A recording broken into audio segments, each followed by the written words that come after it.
గల్ఫ్లో ఇప్పుడు యుద్ధం జరుగుతుంది కదా, యుద్ధం జరుగుతున్న నేపథ్యంలో ఇప్పుడు గ్యాస్ కొరత అనేది ఉంది.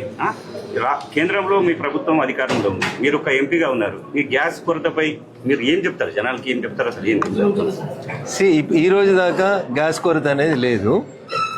తెలుగు మీడియాకి కొంచెం చైతన్యం ఎక్కువ కాబట్టి, మనలకి ఆవేశం ఎక్కువ కాబట్టి, ఒకటి ఇంట్లో పెట్టుకోవాలి, ఒకటి పెరట్లో పెట్టుకోవాలి, ఒకటి ఇంటి ముందు కావాలని బాగా అత్యుత్సాహపడుతున్నారని ఇలా తెలుగు దినపత్రికలలోనే వార్తలు వచ్చినాయి. గ్యాస్ లేకపోతే కరెంట్ ఉంటుంది, కరెంట్ లేకపోతే ప్రత్యామ్నాయ మార్గాలు వందలు ఉంటాయి.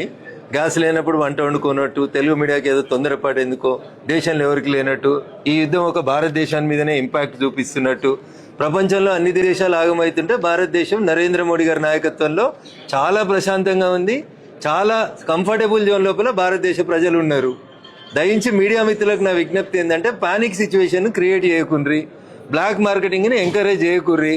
దయచేసి ఈ రెండు పనులు మీరు చేయకపోతే యుద్ధం వల్ల ప్రజల మీద ఎలాంటి ఇంపాక్ట్ రాలేదు. ఏమైనా వస్తుంటే ప్రజలు భరించుకోవడానికి సిద్ధంగా ఉన్నారు. ప్రభుత్వం దాన్ని పాసిఫై చేయడానికి సిద్ధంగా ఉన్నది. ప్లేట్ బ్రేకింగ్లు, స్లేట్ బ్రేకింగ్లు, ఎర్ర అక్షరాలలో పెట్టి సిలిండర్ 2500 అయిందని, 5000 అయిందని, ఇట్లా రకరకాలైనటువంటి వార్తలు చేసి దయచేసి ప్రజల్ని పానిక్ చేయకుండ్రి. భారత ప్రజలకి కరోనా వచ్చినప్పుడు ఎట్లా బతుకుతారు, వీళ్ళకి ఏం తెలియదని చాలా మంది ఎకసక్కాలాడి పక్కన స్కోర్లు రాసుకుంటూ పోయారు టీవీ ఛానల్ వాళ్ళు. కానీ భారత ప్రజలు బాగానే ఉన్నారు.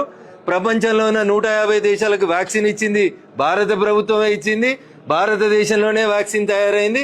కాబట్టి దయచేసి మీడియాలో రేటింగ్ కోసమో, మీడియాలో హైప్ కోసమో దయచేసి ఏదో అయిపోయింది, యుద్ధంతో ఏదో అయిపోయింది, ఏం కాలేదు, కరోనాలకి వెళ్ళి అందరం ప్రశాంతంగా బయటకు వచ్చినాం.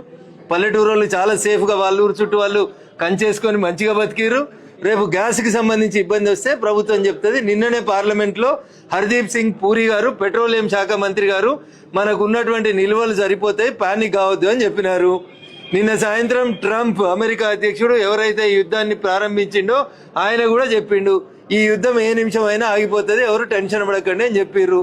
కాబట్టి 20 రోజులు మన దేశ ప్రజల అవసరాలకి సరిపోయని స్టాక్ ఉన్న ప్రస్తుత పరిస్థితులలో ఏదో అయిపోయింది, ఏం కాలేదు, అందరం కంఫర్ట్ గానే ఉన్నాం.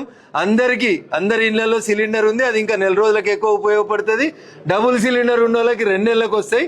కాబట్టి ఆ లోపల యుద్ధం అయిపోతుంది. ప్రశాంతంగా ఉండమని, ప్రజల్ని పానిక్ చేయొద్దని మా తెలుగు మీడియా మిత్రులందరికీ కూడా సవినయంగా అప్పీల్ చేస్తా ఉన్నా.